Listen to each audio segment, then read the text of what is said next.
तर finally Maharashtra board exam 2024चा फिजिक्सचा पेपर झालेला आहे आणि पूर्ण सोल्युशन आपण या व्हिडिओमध्ये डिस्कस करणार आहोत. म्हणजे तुम्ही आन्सर आताच चेक करून घ्या आणि फायनली आजच तुमचा रिझल्ट तुम्हाला कळणार आहे की आउट ऑफ 70 तुम्हाला किती मार्क्स मिळणार आहे.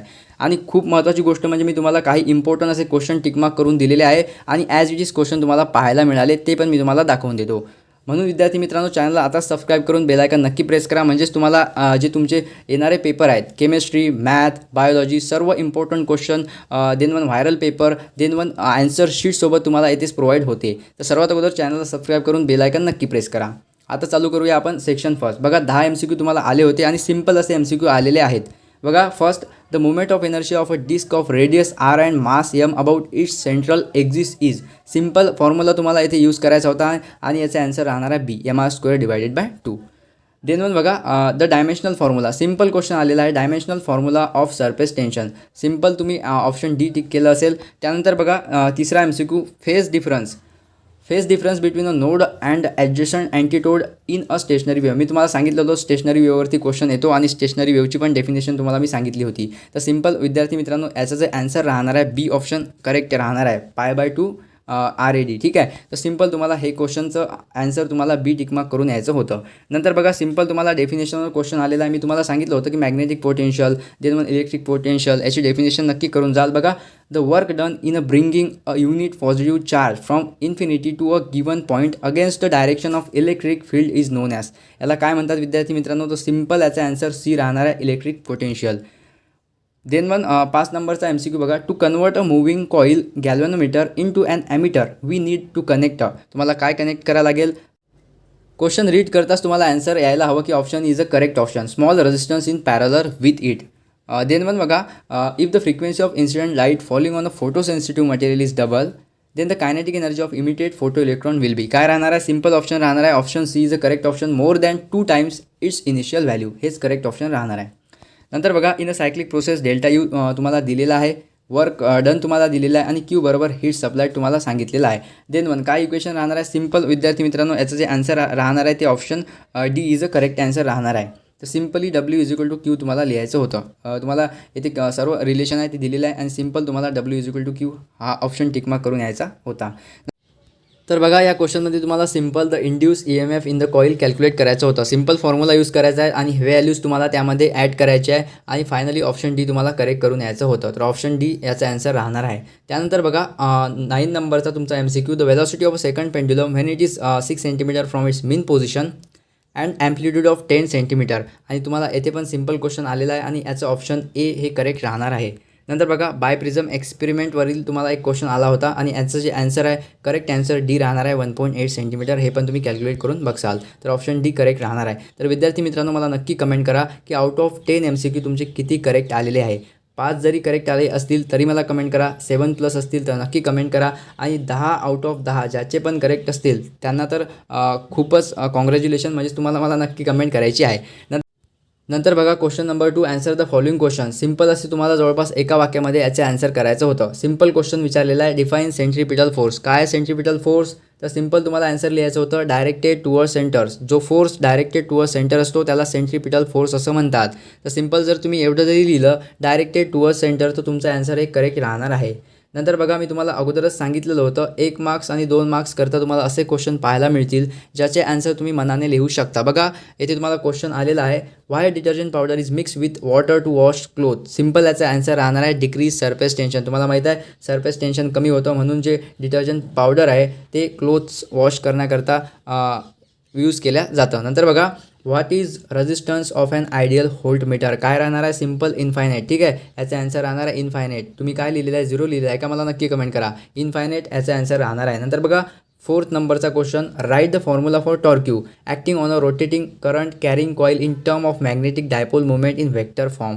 व्हेक्टर फॉर्ममध्ये तुम्हाला लिहायचं होतं. आता यांचं आन्सर काय राहणार आहे? बघा व्हेक्टर फॉर्ममध्ये तुम्हाला लिहायचं होतं येथे tau NI AB sine theta. ठीक आहे, हा फॉर्म्युला AB साइन थिटा तुम्हाला माहीत आहे, AB साइन थिटा. नंतर बघा यालाच तुम्हाला in the form of vector इथे तुम्हाला विचारलेलं आहे. बघा write the formula for torque acting on rotating current carrying coil in the term of magnetic dipole movement in vector form. आता तुम्हाला याचं वेक्टर फॉर्ममध्ये करायचं आहे. सिम्पल तुम्हाला लिहायचं आहे एन इन ब्रॅकेट आय ए तुम्हाला वेक्टर फॉर्ममध्ये लिहायचं, म्हणजे या टाईप तुम्हाला दर्शवायला लागेल अँड देन वन याच टाईपमध्ये तुम्हाला बी दर्शवावं लागेल आणि या टाईपमध्ये तुमचा आन्सर राहणार आहे. तर बघा वेक्टर फॉर्ममध्ये तुम्ही असं जर आन्सर लिहिलं असेल तर तुमचा हा क्वेश्चन करेक्ट राहणार आहे. त्यानंतर बघा किती सिंपल क्वेश्चन आहे. What is binding energy of hydrogen atom? ती राहते 0. Simple binding energy of hydrogen atom ती राहते 0, तर तुम्हाला 0 हे आन्सर करायचं होतं. नंतर बघा what is surrounding in thermodynamics? तुम्हाला सांगितलं होतं थर्मोडायनामिक्सवरती क्वेश्चन पाहायला मिळणार 1 किंवा 2 मार्क्सचा. आणि फायनली बघा सराउंडिंग म्हणजे काय, जो बाहेरचा भाग असतो तो, म्हणजे तुम्हाला लिहायचं होतं की रिमेनिंग पार्ट ऑफ सिस्टम किंवा आउटर पार्ट ऑफ सिस्टम, हे जरी लिहिलं तरी तुम्हाला मार्क्स मिळणार आहे. नंतर बघा in a photo electric experiment stopping potential तुम्हाला दिलेलं आहे. What is the maximum kinetic energy of a photo electron? तर विद्यार्थी मित्रांनो हा क्वेश्चन पण तुम्हाला इझी आलेला होता. तुम्हाला फॉर्म्युला यूज करायचा होता. तुम्हाला फॉर्म्युला यूज करून येथे तुम्हाला व्हॅल्यूज ॲड करायच्या होत्या आणि सिंपल तुम्हाला आन्सर काढायचं होतं. बघा काही नाही, जवळपास 2.4 × 10⁻⁻19 जूल हे आन्सर जवळपास निघणार आहे. तर हे तुम्ही कॅल्क्युलेट करून नक्की बघा तुमचं काय आन्सर आला, मला कमेंट नक्की करा. नंतर बघा फायनली जो क्वेश्चन होता इन 1 वर्ड तुम्हाला आन्सर लिहायचा होता आणि कॅल्क्युलेट करायचं होतं. बघा 2 कॅपॅसिटर ऑफ अ कॅपॅसिटीज तुम्हाला दिलेली आहे respectively are connected in series. Calculate the resultant capacity of the combination. खूप साऱ्या विद्यार्थ्यांनी हा क्वेश्चन सॉल्व नाही केला, बट सिंपल जर तुम्ही हा फॉर्म्युला जर यूज केला असता तर तुम्ही आन्सर काढू शकला असता C1 + 1/C2. ठीक आहे, तर सिंपल तुम्हाला व्हॅल्यू ॲड करून आन्सर काढायचं होतं. तर हा पण क्वेश्चन इझी आलेला आहे. नंतर बघून घेऊया सेक्शन बी. आता खूप सारे क्वेश्चन मी तुम्हाला सांगितले होते ते ॲज इट इज तुम्हाला पाहायला मिळाले. बघा सेक्शन बी खूप सारे असे क्वेश्चन आहे, जवळपास तुम्हाला इम्पॉर्टंट मी टिकमार्क करून दिले होते. बघा थर्मोडायनामिक्सवरती क्वेश्चन आला, मी तुम्हाला सांगितलं थर्मोडायनामिक्सवरती क्वेश्चन येणार आहे, याची डेफिनेशन नक्की बघून घेसाल तुम्ही. बघा explain the change in internal energy of thermodynamic system, मी तुम्हाला सांगितलेलं होतं बाय हिटिंग इट. हा क्वेश्चन इझी होता, हा पण क्वेश्चन तुम्ही सॉल्व केला असेल. बघा explain the construction of a spherical wave front by using Huygens principle, मी तुम्हाला सांगितलं होतं. बघा तुम्ही जे मागचे व्हिडिओ आहे ते बघा फिजिक्सचे, जवळपास कालचेच 2 व्हिडिओ जर बघसाल तर तुम्हाला खूप सारा पेपर ॲज इट इज दिसणार आहे, खूप सारे क्वेश्चन तुम्हाला ॲज इट इज दिसणार आहे. बघा हायजीन्स प्रिन्सिपल मी तुम्हाला IMP टिकमार्क करून दिलं होतं. नंतर बघा मॅग्नेटायझेशन, मी तुम्हाला सांगितलं होतं की डिफिनेशन करून जा मॅग्नेटायझेशन म्हणजे काय, आणि सोबतच तुम्हाला SI युनिट पण विचारलं होतं आणि डायमेन्शन पण विचारलं होतं. जर तुम्हाला डेफिनेशन इझिली येत असेल तरी तुम्हाला 1 मार्क्स येथे दिला जातो. नंतर तुम्हाला विचारलेलं होतं obtain the differential equation of a linear SHM. बघा मी तुम्हाला सांगितलं होतं, तुम्ही पाहू शकता. विश्वास जर नसेल तुम्ही तर मागचे म्हणजेच कालचे जवळपास 2 व्हिडिओ तुम्ही पहा, फिजिक्सचे इम्पॉर्टंट म्हणून मी क्वेश्चन तुम्हाला दिले आहे. त्यातील बघा मी तुम्हाला सांगितलं होतं की linear SHM linear simple harmonic motion यावरती क्वेश्चन येणार आहे. बघा ऑब्टेन द डिफरन्शियल इक्वेशन तुम्हाला आलेलं आहे.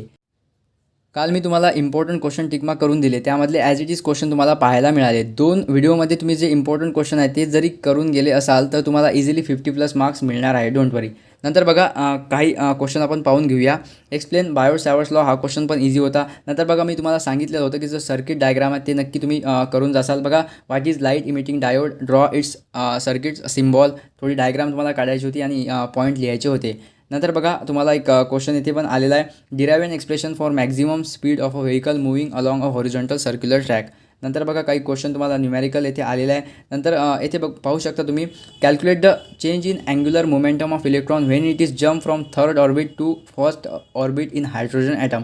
सोबतच मी तुम्हाला सांगितलं होतं की बोर्स ऑर्बिट तुम्ही नक्की करून घ्या, त्या रिगार्डेडच हा क्वेश्चन आलेला आहे. नंतर बघा सेक्शन सीमध्ये येथे तुम्हाला काही न्यूमेरिकल प्लस काही तुम्हाला येथे जे थेरी टाईप क्वेश्चन आहेत ते पण पाहायला मिळतात. यामध्ये बघा तुम्हाला येथे आलं होतं डिफाईन फोटो इलेक्ट्रिक इफेक्ट, मी तुम्हाला डेफिनेशन करून घ्यायची सांगितली होती की फोटो इलेक्ट्रिक इफेक्टची डेफिनेशन करून घ्या. सोबतच बघा explain the experimental setup of photo electric effect, हा पण क्वेश्चन मी घेतलेला आहे. तुम्हाला सेटअप करायचा होता, काही नाही डायग्रॅमॅटिक रिप्रेझेंटेशन तुम्हाला करायचं होतं, थोडं पॉईंट लिहायचं होतं, वर्किंग लिहायचं होतं. सिंपल क्वेश्चन आहे विद्यार्थी मित्रांनो, तुम्हाला इझिली येथे तुम्हाला 8 क्वेश्चन सॉल्व करायचे होते आणि त्याला 24 मार्क्स होते, म्हणजे जवळपास तुम्हाला इझिली 3 मार्क्स येथे मिळणार होते. जर हा क्वेश्चन तुम्ही सॉल्व केला असेल तर 3 मार्क्स तुम्हाला मिळणार आहे. एक तुम्हाला सेटअप डायग्राम काढायची होती, वर्किंग अँड थोडे पॉईंट लिहून तुम्हाला पुढे जायचं होतं.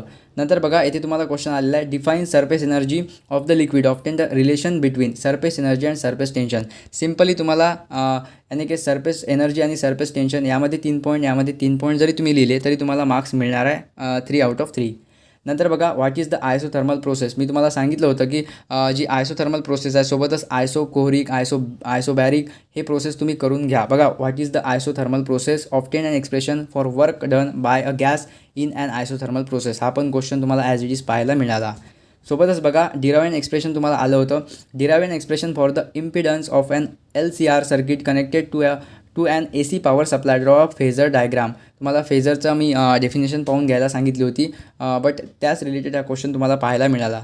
सोबतच तुम्हाला मी सांगितलं होतं बाल्मर सिरीज, लायमन, पास्चर जे सिरीज आहे ते नक्की करून घ्या. बघा, calculate the wavelength of first 2 lines in Balmer series of a hydrogen atom. हा पण क्वेश्चन आलेला आहे. ॲज इट इज तुम्हाला थोडा घुमून क्वेश्चन विचारलेला आहे, बट सिम्पल क्वेश्चन आहे, तुम्ही कॅल्क्युलेट करू शकता वेवलेंथ. नंतर बघा, एक क्वेश्चन तुम्हाला इथे आलं होतं प्रूव्ह करायला. खूप साऱ्या विद्यार्थ्यांनी हा पण क्वेश्चन सॉल्व केला असेल. नंतर बघा, मी तुम्हाला सांगितलं होतं की तुम्हाला 3 मार्क्समध्ये या टाईप क्वेश्चन पाहायला मिळतील. डेफिनेशन किंवा तुम्हाला काही सब क्वेश्चन एक मार्क्स करता असे 3 मार्क्स करता 3 सब क्वेश्चन विचारले जातील. बघा, and alternating voltage is given by, तुम्हाला इथे दिलेलं आहे. Find peak value of EMF, frequency of EMF and तुम्हाला इथे काही EMF at a time T calculate करायचा होता. हे पण क्वेश्चन तुम्ही जरूर सॉल्व केलं असेल. नंतर बघा, सेक्शन D. हा पण सेक्शन खूप इम्पॉर्टंट आहे आणि जे मी तुम्हाला टिकमार्क करून दिला आहे इम्पॉर्टंट तेच आलेलं आहे. सर्वात अगोदर म्हणजेच तुम्हाला मी एक एक्सपेरिमेंट दिला होता, तो एक्सपेरिमेंट इथे ॲज इट इज विचारण्यात आलेला आहे. ठीक आहे. बघा, मी तुम्हाला कितीदा सांगितलं होतं की डबल स्लिट एक्सपेरिमेंट तुम्हाला येणार आहे सेक्शन Dमध्ये आणि फायनली तो क्वेश्चन तुम्हाला पाहायला मिळाला. Using a geometry of double slit experiment derive the expression for fringe width of interference band. तुम्ही जर डबल स्लिट एक्सपेरिमेंट तुम्ही थोडी डायग्राम मेन्शन केली असेल, लेबलिंग केली असेल, थोडे पॉईंट ॲड केली असेल, तरी तुम्हाला इझिली येते 3 तर मार्क्स तुम्हाला इझिली मिळणारच आहे. ठीक आहे. 4 मार्क्सचा क्वेश्चन आहे, बट तुम्हाला 3 मार्क्स तर इझिली मिळणार आहे. सोबतच बघा, what is a transformer. Simple तुम्हाला हा क्वेश्चन पण मी तुम्हाला दिलेला आहे. काय आहे ट्रान्सफॉर्मर, हा क्वेश्चन तुम्ही बघू शकता. What is a transformer, explain construction of and working of a transformer, derive the equation for transformer. मी तुम्हाला सांगितलं आहे जवळपास 2 मार्क्स करता हा क्वेश्चन मी घेतला होता. ट्रान्सफॉर्मर म्हणजे काय, तुम्हाला सिम्पल येथे डेफिनेशन देन थोडे पॉईंट ॲड करून थोडं तुम्हाला येथे डायग्राम काढायची होती आणि थोडे पॉईंट पण तुम्हाला ॲड करायचे होते. नंतर हा क्वेश्चन पण इझी होता. Distinguish between ammeter and voltmeter. जर तुम्ही डिस्टिंग्विश लिहून आला असाल आणि हे जर सॉल्व केलं नसेल तर तुम्हाला 2 मार्क्स मिळणार आहे. कारण या क्वेश्चनला 2 मार्क्स आणि या क्वेश्चनला 2 मार्क्स, असं जवळपास 4 मार्क्सचा हा 29th नंबरचा क्वेश्चन होता.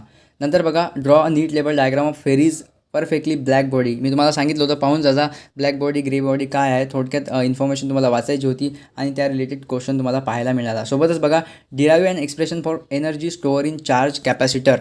स्पेरिकल मेटल बॉल तुम्हाला काही येथे कॅल्क्युलेशन पण करायचं होतं, बट तुम्हाला मोस्टली तुम्ही हेच 2 क्वेश्चन सॉल्व केले असणार. बघा, मोस्टली तर तुम्ही फर्स्ट क्वेश्चन आणि सेकंड क्वेश्चन हा तर तुम्ही सॉल्व केलाच असेल आणि फायनली तुम्ही जर हा क्वेश्चन जरी अटेम्प्ट करायची जरी कोशिश केली, ॲमीटर अँड व्होल्टमीटर काही पॉईंट जरी लिहिले तरी तुम्हाला 2 मार्क्स मिळणार आहे.